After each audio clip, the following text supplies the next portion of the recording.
Hello friends, मेरा नाम चंद्रशेखर है और मैं आपका स्वागत करता हूं अपने YouTube channel top class maths पे। चलिए स्टार्ट करते हैं आज का सेशन। और आज का सेशन बहुत ही शानदार रहने वाला है, धमाकेदार रहने वाला है।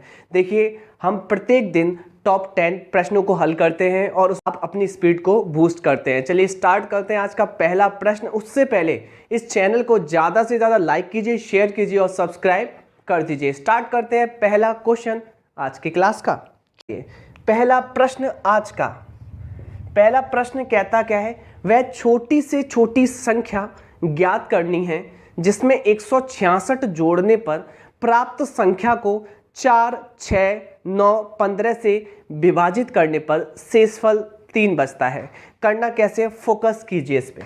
वह छोटी से छोटी संख्या आपने x मान ली, इसमें आपने 166 जोड़ा। अब 166 में भाग दे रहे हैं 4, 6, 9, 15 का, जबकि बच कितना रहा है, शेषफल 3।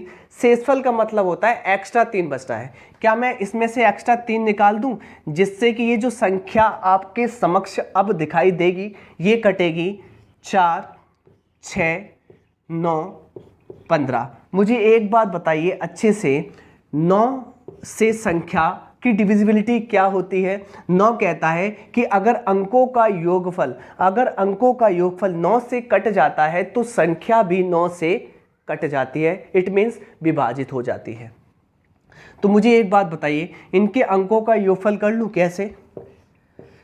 x प्लस 166 में से 3 गया, आपने मुझसे कहा 163 आएगा। क्लियर? और अगर मैं थोड़ा सा सॉल्व और कर लूं, इसके अंकों का योगफल कितना आएगा? 1 और 6 7, 7 और 3 आप कहेंगे 10। 10 में क्या होता है, 1 और 0। 1 और 0 जोड़ेंगे तो फाइनली कितना आएगा, 1। तो x प्लस 1, यानी कि अगर मैं अंकों के योगफल की बात करूं तो आ रहा है x प्लस 1। और ये किससे कटना चाहिए? 9 से कटना चाहिए। 9 क्या कहता है, अगर अंकों का योगफल मुझसे कट जाता है तो संख्या यह मुझसे डिविजिबिलिटी रखेगी। यानी कि x स्थान पर क्या रखूँ ऐसा कि 9 से कट जाए? आप कहेंगे 8 रखिए, आप कहेंगे 8 रखिए। तो क्योंकि 8 प्लस 1 बराबर होता है 9 से कट जाएगा। यानी कि जो भी आपका ऑप्शन का अंकों का योगफल 8 होगा वही आंसर होगा। तो पहला ऑप्शन क्या है, 163, दूसरा 13, तीसरा 17 और चौथा 16। देखिए 1 और 6 7 नहीं, 1 और 3 4 नहीं, 1 6 3 10 नहीं, 1 7 8। यही आपका करेक्ट आंसर है, क्योंकि आपने x के स्थान पर 8 रखा है। बहुत आराम से समझाया, आराम से इसलिए क्योंकि आपको समझ में आए, वरना फास्ट तो आप अपने आप कर सकते हैं। ठीक, कोई दिक्कत नहीं। क्वेश्चन नंबर 2 करते हैं आज का। और सेकंड कहता है आपसे क्या, इसको रफ कर लेते हैं।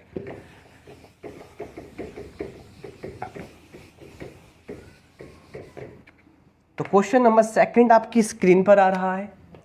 क्वेश्चन नंबर 2 क्या है, पहले आप लगा देते हैं स्क्रीन पर। हाँ जी, कहता है इन आंकड़ों की माध्यिका और बहुलक में अंतर निकालना है। किन आंकड़ों की?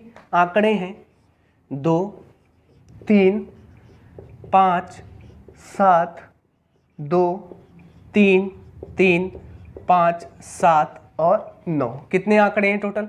1 2 3 4 5 6 7 8 9 10। 10 आंकड़े हैं। निकालना क्या है? माध्यिका और बहुलक में अंतर निकालना है। निकालना है माध्यिका और बहुलक में अंतर निकालना है। माध्यिका क्या होती है? माध्यिका निकालने के लिए सबसे पहले आपको आरोही क्रम में लगाना पड़ता है संख्याओं को। आरोही क्रम होता है बढ़ता हुआ क्रम। बढ़ते हुए क्रम में मुझे बताइए अच्छे से, पहला नंबर कौन सा होगा? सबसे छोटा होगा जो कि 2 है। इससे बड़ा तो नहीं है, बराबर है, तो अगला भी 2 होगा। अगला क्या होगा? 3। अगला क्या होगा? 3। अगला क्या होगा? 3। मुझे एक बात बताइए अच्छे से, यहाँ पर आपका टोटल नंबर ऑफ कितना है? 1 2 3 4 5 6 7 8 9 10। अगर आपका टोटल नंबर ऑफ सम आता है तो आप क्या करना है? आपको करना ये है कि ध्यान रखना जो भी आंसर आएगा वो 5वीं और 6वीं संख्या के बीच में आएगा। 5वीं 6वीं संख्या के बीच में आएगा। आप करेंगे कैसे? टोटल नंबर कितने हैं? आपने कहा 10 नंबर हैं। 10 में 2 का भाग लगा देंगे, कितना आएगा? 5वां संख्या आएगी। आप क्या करेंगे? 5वीं संख्या लेंगे और 6वीं संख्या लेंगे और उनका कर देंगे जोड़कर आधा, वही निकल आएगी आपकी माध्यिका। तो पांचवी संख्या क्या है, आपने कहा 3। छठवीं संख्या क्या है, 3 के बाद आएगा क्या, 5। इन दोनों को जोड़कर आधा कर दीजिए, माध्यिका आ गई। बहुलक होता है जिस नंबर का रिपीटेशन सबसे ज़्यादा बार हो रहा है, जो कि आपको दिखाई देता है यहाँ पर 3 आ रहा है यहाँ पर 3 बार। यहाँ देखिए 5 और 3 8, 8/2 4, और 4 में से 3 जाएगा, अभीष्ट आंसर होगा 1। चलिए नेक्स्ट क्वेश्चन करते हैं, कहता क्या है। क्वेश्चन नंबर 3 बहुत आराम से पढ़ेंगे, कोई दिक्कत नहीं है, आराम से बारीकी से कॉन्सेप्ट समझेंगे। कॉन्सेप्ट कहते क्या है। तो क्वेश्चन नंबर 3 कहने की क्या कोशिश करता है, देख लेते हैं। क्वेश्चन नंबर 3 ये हाइट एंड डिस्टेंस का सवाल है। कहता है अगर दो जहाज एक लाइट हाउस के दोनों ओर, देखिए लाइट हाउस के दोनों ओर, ये लाइट हाउस है, इसके दोनों ओर दो जहाज है। पहला जहाज ये, दूसरा जहाज ये। इसको हम रिप्रेजेंट कर लेते हैं ए से, इसको रिप्रेजेंट कर लेते हैं बी से। क्या हो रहा है, एक लाइट हाउस के दोनों ओर समुद्र में तैर रहे हैं। दोनों जहाज़ों से देखे जाने पर लाइट हाउस के शीर्ष का उन्नयन कोण, देखना अच्छे से, दोनों जहाज़ों से देखे जाने पर लाइट हाउस के शीर्ष का उन्नयन कोण बनता है हमेशा जब आप नीचे से ऊपर देखते हैं। तो उन्नयन कोण क्रम से 30 डिग्री और यहाँ पर 45 डिग्री है। क्लियर। मुझे एक बात बताइए, इस वाले एंगल के लिए हाइट और इस वाले एंगल के लिए हाइट तो समान है, तो मैं ये कह सकता हूँ ऊंचाई क्या है, आप कहेंगे समान। अब आपको पता है tan थीटा बराबर क्या होता है, तो आपको पता है लंब बट्टे आधार होता है। tan 45 का मान क्या होता है, 1/1, जबकि tan 30 का क्या होता है, आप कहेंगे 1/√3। चूंकि tan के पदों में तोड़ रहे हैं तो लंब बट्टे आधार, इसको भी पढ़ेंगे लंब बट्टे आधार। मुझे एक बात बताइए, लंब का मतलब होता है ऊंचाई। ऊंचाई तो दोनों की समान है ना, क्या यहाँ भी समान है, हाँ जी समान है। समान है तो रेशियो सेटिस्फाइड हो जाएगा। इसका मतलब इसकी ऊंचाई कितनी है, 1 यूनिट, ये वाली 1 यूनिट है। Okay, confirm. ओके, मुझे एक बात बताइए, इसका आधार कितना है, ये वाला 1 यूनिट, ये वाला 1 यूनिट। मुझे बताइए इसका आधार क्या है, आपने कहा √3। ओके, क्लियर, कोई दिक्कत नहीं। निकालना क्या है, लाइट हाउस की ऊंचाई 90 मीटर है। एक की वैल्यू कितनी है, 90 मीटर। एक की पहाड़ी में 90 बार आता है। पुटिंग वैल्यू आ गई हमारी 90 मीटर। किस में पुट करना है आपको, दोनों जहाज़ों की बीच की दूरी। बीच की दूरी क्या है, यहाँ से यहाँ तक की दूरी। तो आप मुझसे कहेंगे यहाँ तक की दूरी 1 यूनिट और यहाँ से यहाँ तक की दूरी √3। दोनों की बीच की दूरी हो जाएगी 1 + √3। अब इसमें इसको ओरिजिनल करने के लिए इसमें पुटिंग वैल्यू रख देंगे 90 और ये वाला आंसर आ जाएगा, जो कि ऑप्शन नंबर आपका सेकंड या थर्ड जो भी है, सेकंड सही है। ठीक है, तो क्वेश्चन नंबर करते हैं 4th, और 4th आपसे क्या कहता है देख लेते हैं। क्वेश्चन नंबर 4th, इसको करते हैं रफ और क्वेश्चन नंबर 4th पे आते हैं। 4th आपसे क्या कहने की कोशिश करता है देख लेते हैं। क्वेश्चन नंबर 4th देखिए, चौथा प्रश्न कहता है यदि a + b + c = 6 है, a + b + c = 6 है। फिर कहता है a² + b² + c² = 2 है, a² + b² + c² = 2 है। फिर आपसे कहता है तो वैल्यू निकालनी है आपको ab + bc + ca की। कैसे करेंगे, आपको फॉर्मूला याद होना चाहिए। क्या फॉर्मूला होता है, आपको पता होना चाहिए। v0 a + b + c का होल स्क्वायर होता है क्या है, आप कहेंगे a² + b² + c² + 2 कॉमन लेकर ab + bc + ca। मुझे एक बात बताइए, आपको इतनी वैल्यू निकालनी है, बाकी सब कुछ आपको दिया गया है। जैसे a + b + c की वैल्यू कितनी है, 6, तो 6 का स्क्वायर। a² + b² + c² की वैल्यू दी गई है क्या, 2 रख दिया आपने, +2 और ab + bc + ca जो आपको फाइंड आउट करना है। कैसे करेंगे, 6 का स्क्वायर 36, 36 में से -2 जाएगा बराबर 2 ab + bc + ca। 36 में से 2 गया 34, 34 बट्टे में आ जाएगा 2 बराबर ab + bc + ca। काटा पीटी कर लेंगे, आंसर आ जाएगा 17। यही इस क्वेश्चन का अभीष्ट आंसर है। चलिए क्वेश्चन नंबर करते हैं 5th, और 5th आपसे कहने की क्या कोशिश करता है देख लेते हैं। क्वेश्चन नंबर 5th आपसे क्या कहने की कोशिश करता है देख लेते हैं। क्वेश्चन नंबर 5th देखिए, 5th आपकी स्क्रीन पर दिखाई दे रहा है। कहता है 22 प्लस अंडूर 8 अंडूर 6 का वर्गमूल निकालिए। 22 प्लस 8 अंडूर 6 का वर्गमूल निकालना है। कैसे निकालेंगे?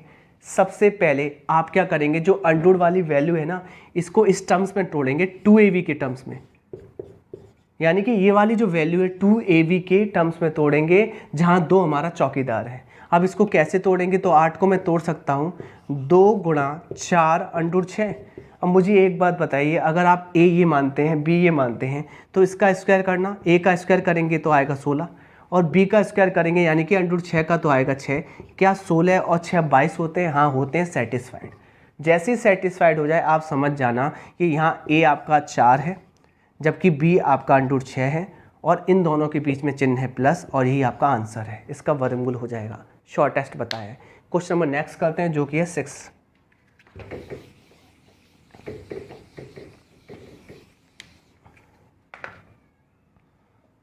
क्वेश्चन नंबर 6 क्या कहने की कोशिश करता है देख लेते हैं। 6वां प्रश्न क्या कहने की कोशिश करता है, पहले स्क्रीन पर लगाते हैं। कहता है एक सिलेंडर का आयतन 5500 है। सिलेंडर का आयतन होता है πr²h, जो कि 5500 के बराबर है, जबकि दिया गया है सिलेंडर का क्षेत्रफल क्या होता है 2πrh, जो कि 4400 के बराबर है। क्या करना है आपको? निकालनी है ऊंचाई। कैसे निकालना? भाग दे देना। भाग देने के बाद देखिए यहाँ पाई से पाई कट जाएगा, h से h कट जाएगा, r से एक r कट जाएगा, यहाँ बचेगा r/2। यहाँ देखिए 11 से यानी कि 0 से 0 ये 4 बार, ये 5 बार ये कट जाएगा। फाइनली 5/4, 2 से कट जाएगा 2 बार। फाइनली r का मान आएगा 5/2। आपको निकालना क्या है? ऊंचाई। किसी भी समीकरण में रख दीजिए, चाहे आप इसमें रख दीजिए चाहे इसमें। आपने इसमें रख दिया कि 2πrh की वैल्यू किसके बराबर है? 4400। जहाँ 2 पाई का मान पता है 22/7, r का मान पता है 5/2, h का मान निकालना है, और 4400। देखिए अच्छे से देखना, 22 दूनी 44, 44 से ये 100 बार कट जाएगा, ये कट जाएगा 20 बार, और 20 दूनी 40, और 7 बचा 4 7 28, 280 ऊंचाई आ जाएगी मीटर में। चलिए क्वेश्चन नंबर नेक्स्ट करते हैं, जो कि है 7वां प्रश्न क्या कहने की कोशिश करता है देख लेते हैं। 7वां प्रश्न कहता क्या है? 7वां प्रश्न देखिए अच्छे से। कहता है कि sec x minus cosec x की वैल्यू किसके बराबर है? 0 के। कैसे करना पड़ेगा? sec x बराबर कर लीजिए cosec x। sec का उल्टा क्या होता है? मैंने कहा sec का उल्टा होता है cos x, और cosec का उल्टा क्या होता है? sin x। क्योंकि दोनों ही उल्टे करें तो हम उल्टा लिख सकते हैं। अब मैंने कहा sin x अपॉन में चला जाएगा cos x, बराबर आ जाएगा 1, और ये हो जाएगा tan x, और tan x में 1 वैल्यू होती है tan 45 की, x का मान आ जाएगा 45 डिग्री।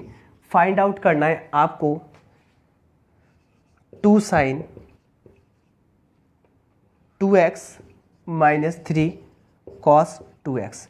मुझे एक बात बताने की कोशिश कीजिए, 2 sin 2x, x का मान 45 है, 45 दूना हो जाएगा 90 डिग्री, 3 cos यहाँ पे हो जाएगा 90 डिग्री, cos 90 का मान 0 होता है, ये खत्म, sin 90 का 1 होता है, 1 का गुणा 2 से होगा। फाइनली आंसर 2 आ जाएगा, और क्वेश्चन का आंसर 2 आ चुका है।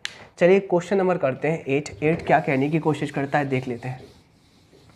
क्वेश्चन नंबर 8 आपसे क्या कहने की कोशिश करता है देख लेते हैं। क्वेश्चन नंबर 8 कहता है क्या है?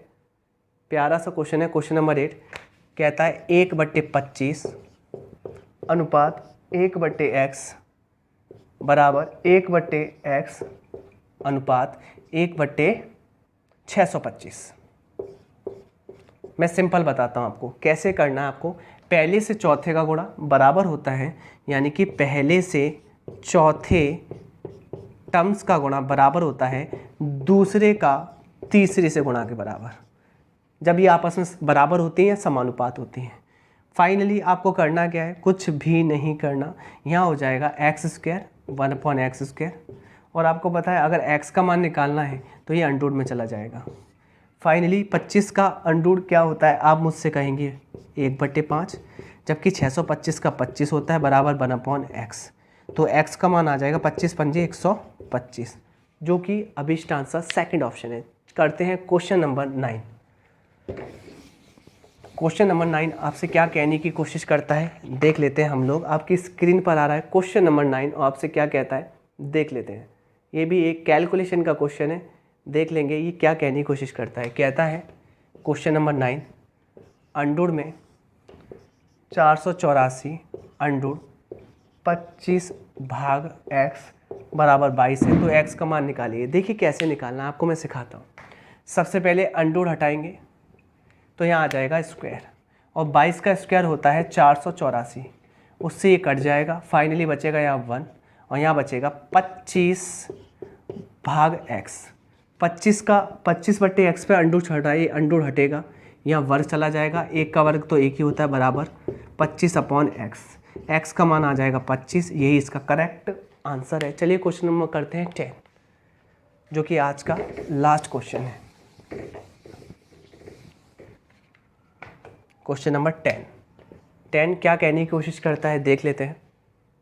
10 क्या कहने की कोशिश करता है, कहता है अंडर में 625 भाग अंडर x बराबर 1/5। कैसे करना है मैं आपको सिखाता हूँ। ये अंडर x है ना, तो ऐसे कर ले, भाग में है ना, तो ये एक ही अंडर में ले ले, बराबर आ जाएगा 1/5।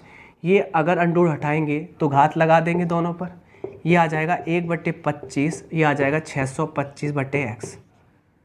x का मान निकालेंगे तो आएगा 625 × 25, गुणा कर लेंगे तो कितना आएगा। आप मुझसे कहेंगे 25 पंजे कितना, 125 की 5 कैरी कितनी 12, 25 दूनी 50 और 12 62 की 2 कैरी कितनी 6, 25 छिंग 150 और 6 156। आंसर आएगा 15,625। मुझे लगता है आपको ये सेशन पसंद आया होगा। तो आपको करना है कि इस चैनल को ज़्यादा से ज़्यादा शेयर कीजिए, लाइक कीजिए और फैला दीजिए। Thank you.